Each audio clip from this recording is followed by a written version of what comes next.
We'll get started. So again, my name is Kate, if you missed that at the beginning, and I'm going to be going over the direct mailer campaigns with you guys today. The first thing that you want to do when we're logged into command, and if you don't know the command link, I'll drop that in the chat, but that is agent.kw.com.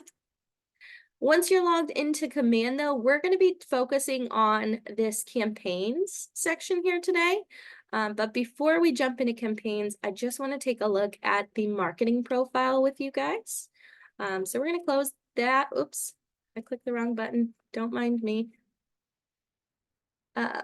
We're first going to take a look at the marketing profile, like I said. So the marketing profile is different from my profile, you guys.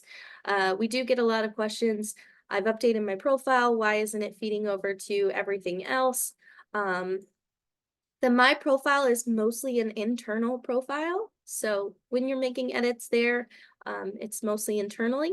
To access your marketing profile, we want to head into settings. And once we're in settings, if you go down to connect settings and marketing profile, you can access all of the information that feeds over to your website, your app, and all of that good information. So you want to make sure that's up to date here. So photo is the first thing. You do want to make sure that that's a 360 by 360 square if you can. The reason for that being is that otherwise it can look distorted or blurry. Team logo. This is primarily if you have a team. However, you may brand yourself as a solo agent. If you don't, we do recommend throwing a logo there just in case. Some of the marketing does pull that logo in, whether you have one or not. So if you don't have one on some marketing pieces, it can appear as a broken image. So we just recommend throwing in a logo, like I said, generic KW logo. You could use your headshot again, or if you have a branded logo for yourself. This does not have to be 360 by 360, but we do recommend, it just fits better on most marketing. Then your details, so your information, license, title, slogans, things like that. Your bio, your phone numbers for both yourself and your office, email and website. For your website, you do want to make sure it is the full URL. You do also want to make sure if you're using your KW site there, you're not putting a www before it. They actually don't need that in order to work, so that will cause it to error. Then you have your Market Center brokerage information, so their logo, their information on the right-hand side. This is also recommended 360 by 360. However, the Market Center logo does adjust on its own and does not need to be 360 by 360. Then you have any compliance that you may need for yourself. This does vary based on where you live and where you're practicing real estate. So you may want to check with your compliance coordinator or broker in charge to make sure you're compliant there. Then you have social media links and Google Analytics. Once you're done, just make sure you hit that save button. Again, the reason we're covering this marketing profile, it does feed over to your website, your app, and some of the marketing pieces within designs. So that's why it's important to update it here. Some of those pieces in designs can't be edited without editing them here. So that's the reason we kind of start here and get you guys comfortable with that. Moving right along, we're going to go back into campaigns. Now, once you're in campaigns, again, we're going to be focusing on direct mail here today. However, we do have classes that go over the other various campaign options within here. The first thing that I like to recommend for direct mail is to make sure your payment is up to date within command. It just makes it a little bit easier so you can access payments and add those here. You can also view any past payments. Things like that. So you just want to make sure you get that set up here so that it makes it a little bit easier for you to run your ad. Moving right along, we're going to go back to direct mail. Now, once we're in direct mail, you'll notice that you have an overview up here. So month to date, you can also change that. Recipients, how many you've sent, how many leads, how much money has been sent. You do have a search feature, as well as any that have been mailed, drafted, archived, and all. You can also choose the goal that you were working on if you want to search for a specific direct mailer based on that. And if we go back to my drafts, I haven't actually sent anything, so all of these are pretend. But when you're creating a draft, it's obviously going to give you, the name. It's going to have a little preview of the image, that it's in draft status. So if it's archived, sent, all of that, it will also update. The date sent, leads, recipients, and then what the goal that we selected for that was.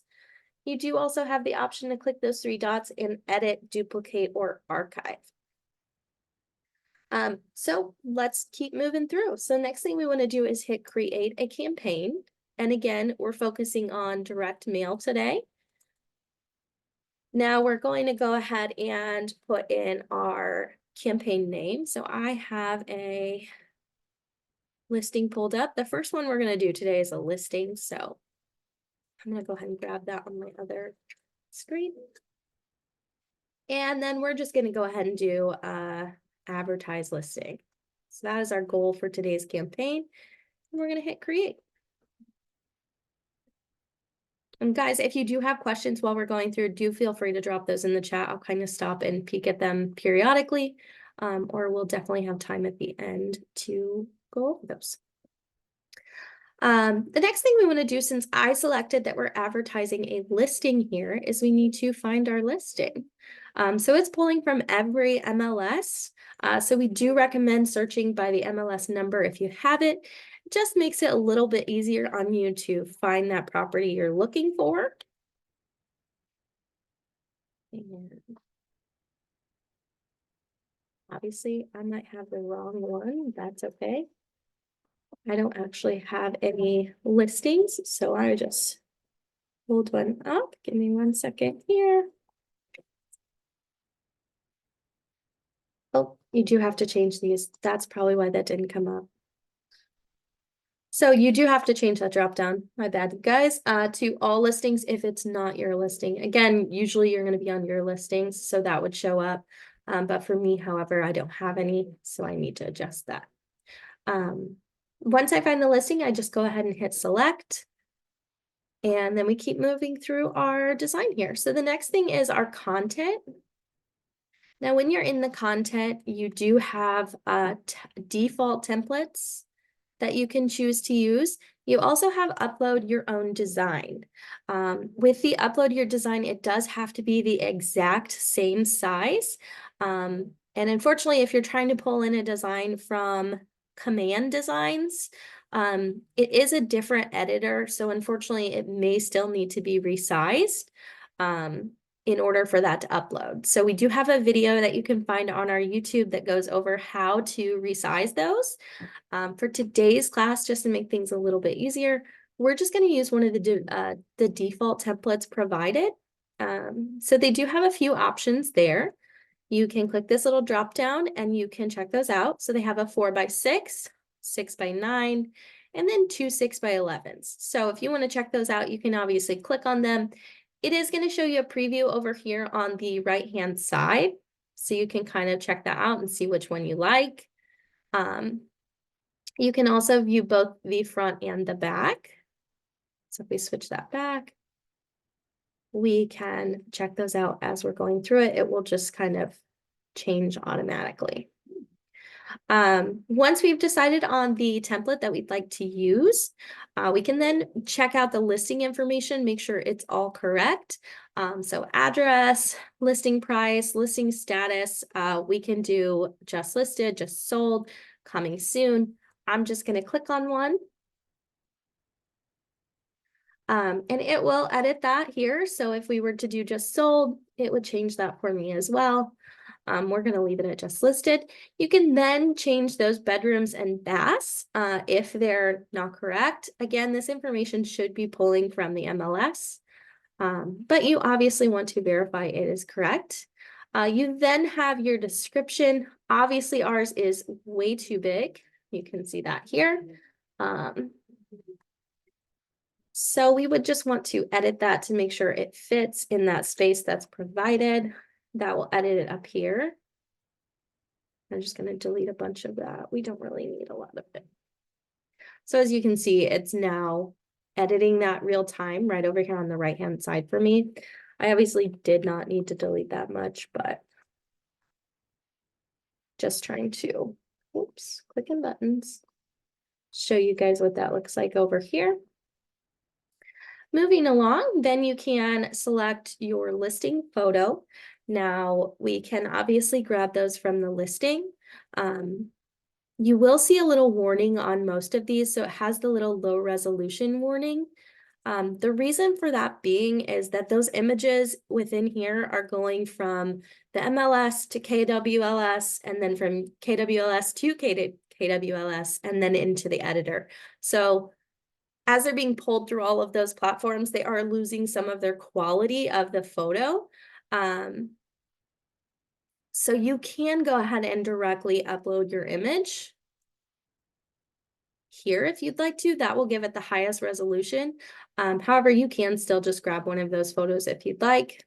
It is just going to give you that warning that the resolution may not be what you want. But once you've selected your photo, it will show up on the preview up there. Now there's a ton of photos for this listing. Obviously, you just pick the one you want to use.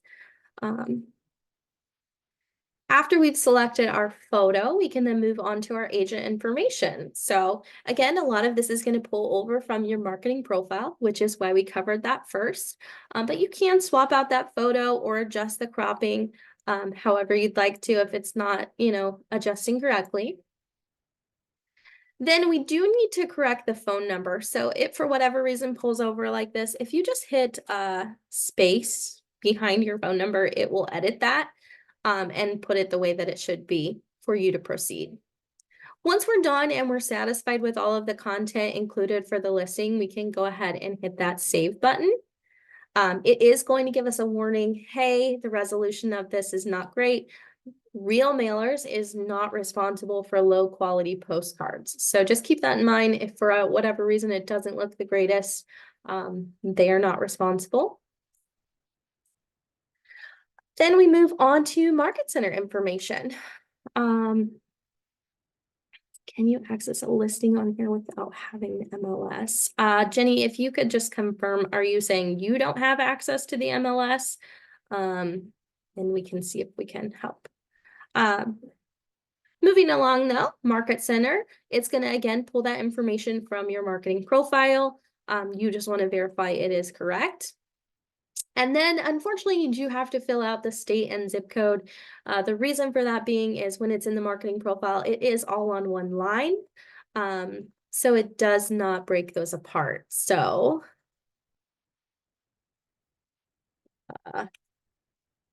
what is it? Verify address.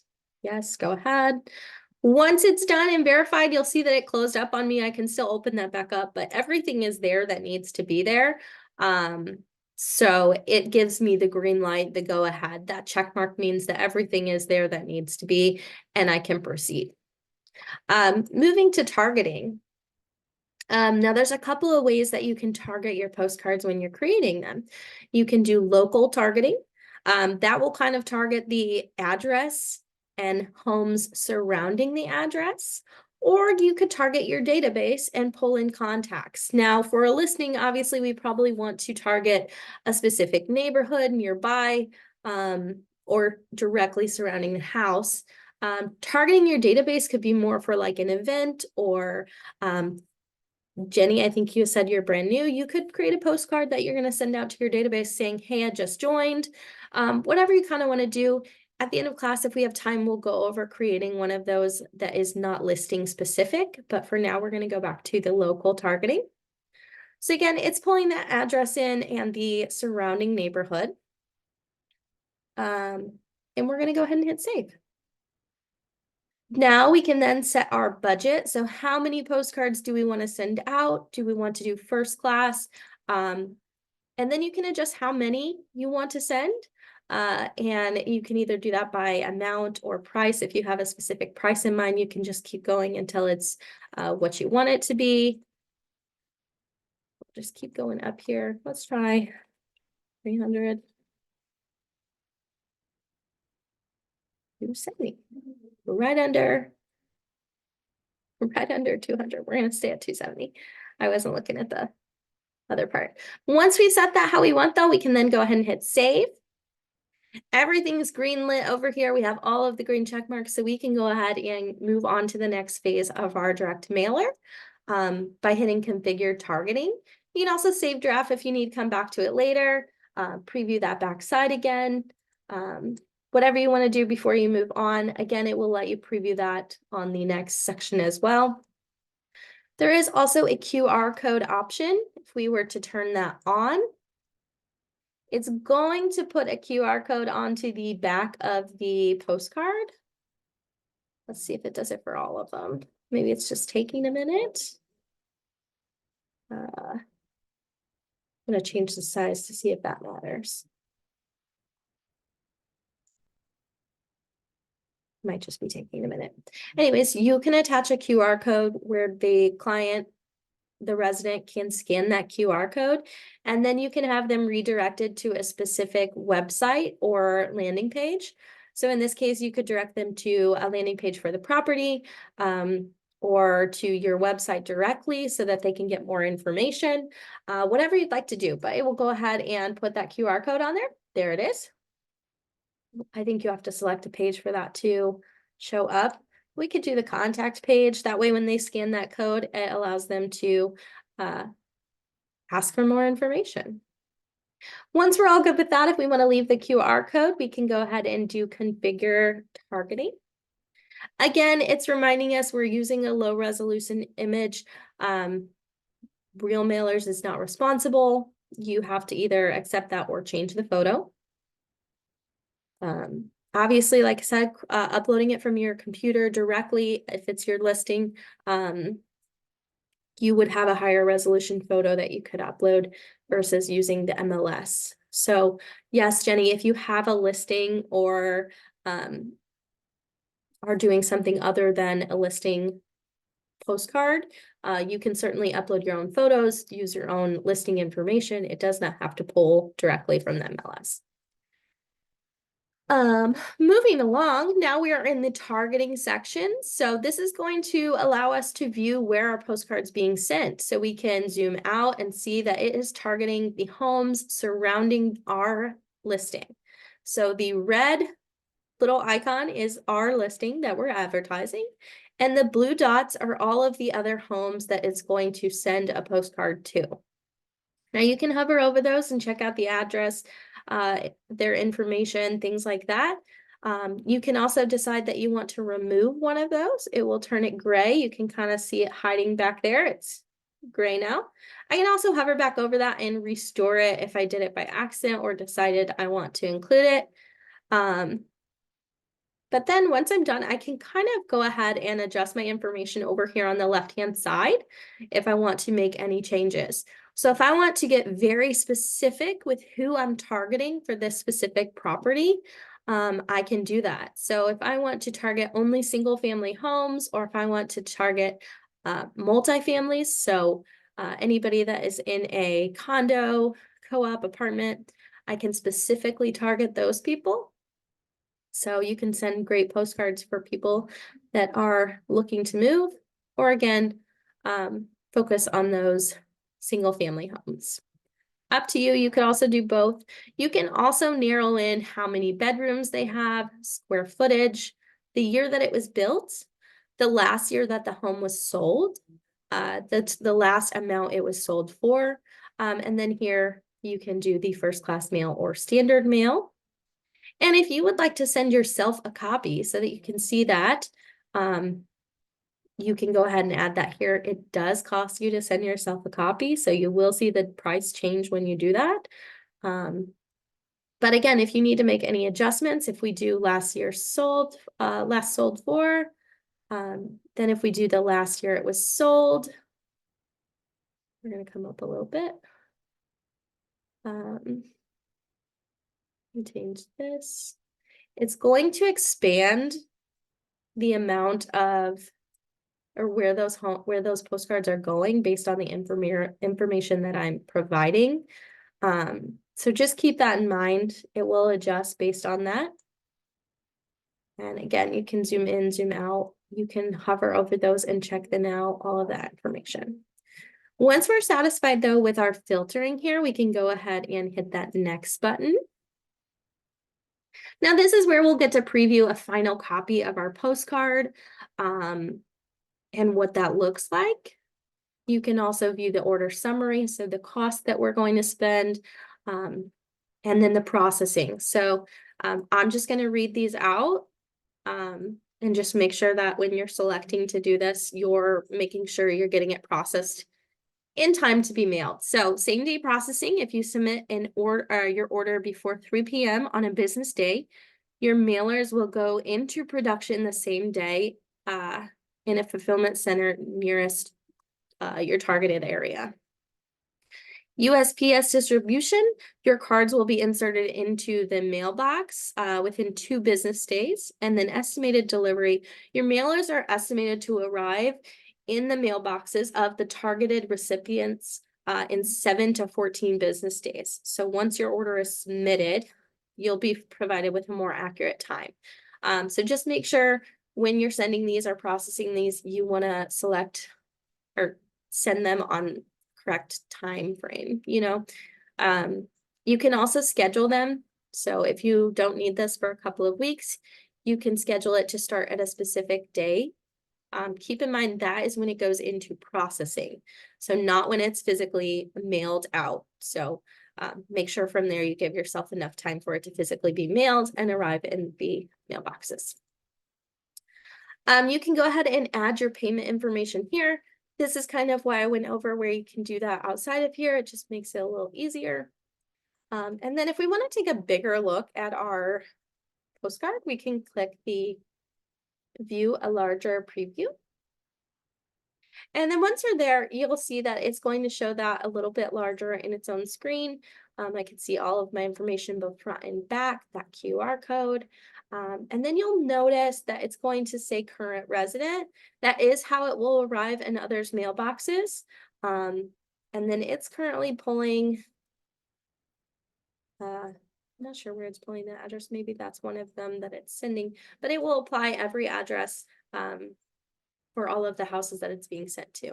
Now we do get asked this question a lot, so I'm just going to touch base on it. Can you export those contacts that are being shown? Whoops, I went too far back.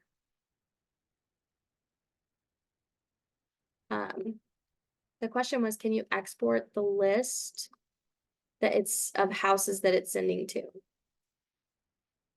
So let's go back. Yes. Yes. Sorry about that, guys. Got a little click happy.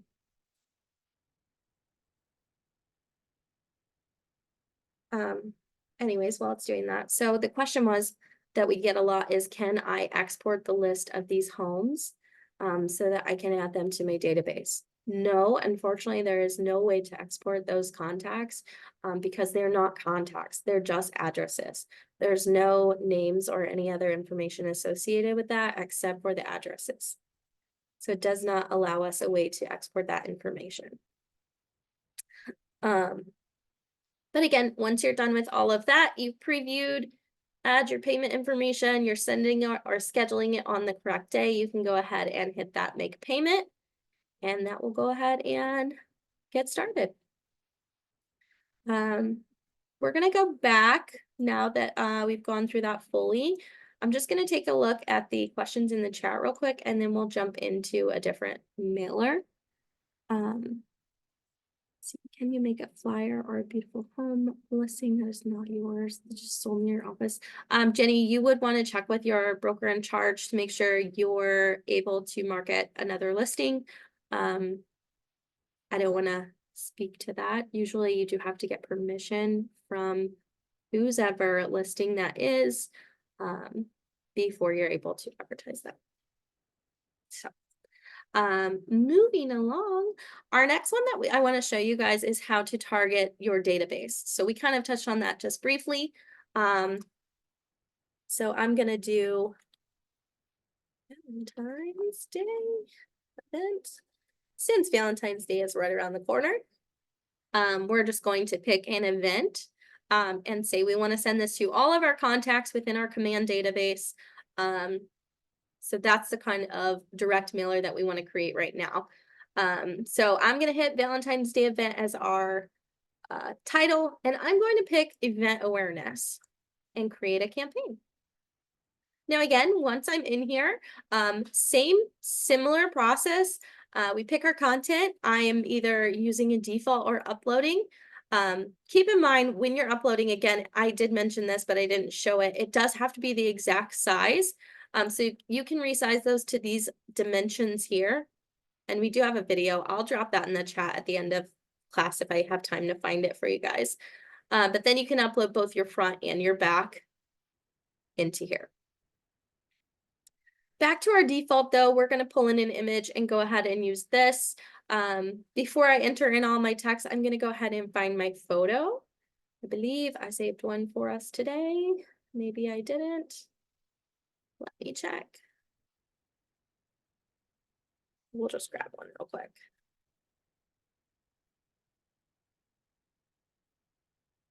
And again, you could do this for any event or anything like that that you might be having that you want to send to your database. It'd be great for if you're new to Keller Williams or a new agent in general. We're going to go ahead and grab that one now. So now we have a cute little Valentine's Day image. Designs does have an abundance of stock images. We also have some stock sites that we recommend.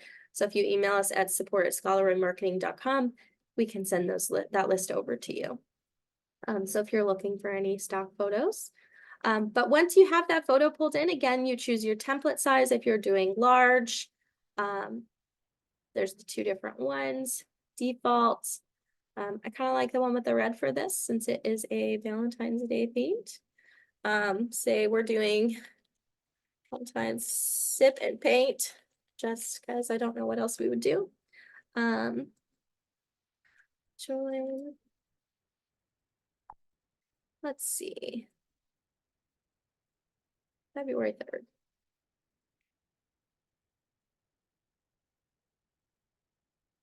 And then you can put any information if you need them to RSVP at our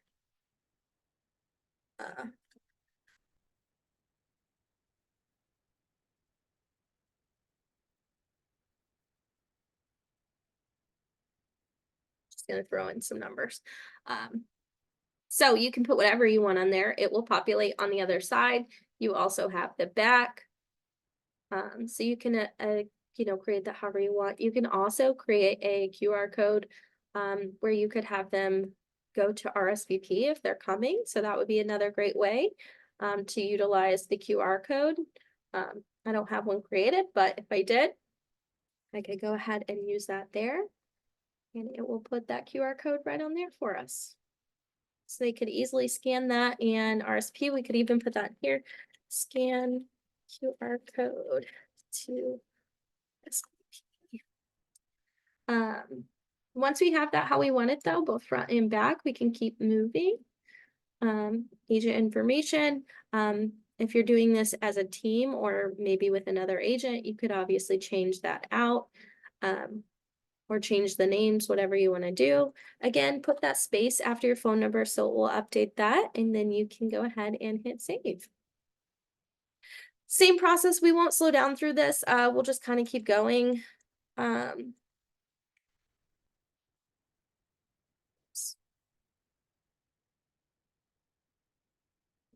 Cannot type today at all. Since this is all very similar, we're not really doing anything different other than the targeting. So for this, we're going to target my database, and then I can go ahead and add contacts there. Oops. So I can search for specific contacts or I can look by tags. I have some cartoons in here. Now, you may not be able to pull anybody. As you can see, I'm getting an error. The reason for that, I don't have a primary or mailing address. So it's not going to let you waste direct mailers, postcards on people that don't have an address. Um, so I don't have one inserted for any of these. One of them said something different. So this one obviously has an address, but it's not a full or complete address. It's invalid. So it won't let me send that either. So super easy to not waste money on contacts that maybe don't have an address. Anyone that did have an address though would let us go ahead and select those and add them to the campaign to go ahead and mail those out. Beyond that, it's the same exact process that you're going to go through as we did with the other one to preview, make payment, and all of that stuff. That is the majority of our class today. So we did get done a little bit faster since there was not too many questions today. So if you have any questions and you'd like to drop those in the chat, feel free to do so. If not, you got a half hour back almost. I apologize for that. But definitely if you have any questions at all, stick around, drop those in the chat and we can go through those now. So I'm going to go ahead and stop record. So anybody that doesn't have any questions, feel free to jump off. And thank you so much for joining us today.